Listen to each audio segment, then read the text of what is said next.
科技大学一个应届毕业的查某大学生，伫校外租厝的所在，去互一个穿乌衫的查甫人走入内底，想要来装这个监视器。警方经过真济天的追查，将伊破案。嫌犯是住伫被害人隔壁一个20多岁查甫人，为着要偷看真济间呢，伫厝边的厝装设着这个监视器，电脑内底也有其他6个被害者的监视录影画面。警方侦讯了后，是以妨害秘密、侵入主体罪嫌，将伊函送分林地检署侦办。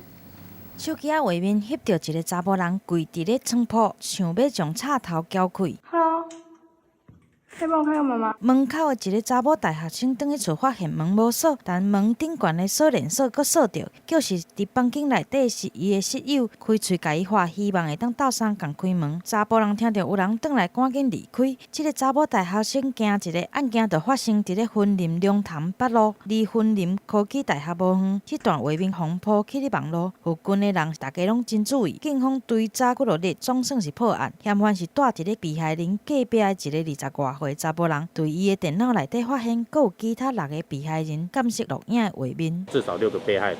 真的假的？对，好可怕！是我怕还是我其他学生会？还是会担心就对了。嫌犯发现警察来咧调查，真无配合，阁走转去北部的厝内底密起来。厝内的人知影警方已经掌握相关的证物，无法度来盗窃。伊的老爸就带着伊，甲做案穿的衫、鞋啊，阁电脑到案。没有刑案资料啦，这个部分其他他个人表示啦他这个资料没有外传，我都个人欣赏而已。查甫人一直会实的认错，承认有入去被害人的住的所在，要来装监控的监视器。警方表示，查甫人的动机有是为着什么，还阁爱了解。但恐惊嘛，已经伫咧被害大学生的心内留下无好的印象。记者综合报道。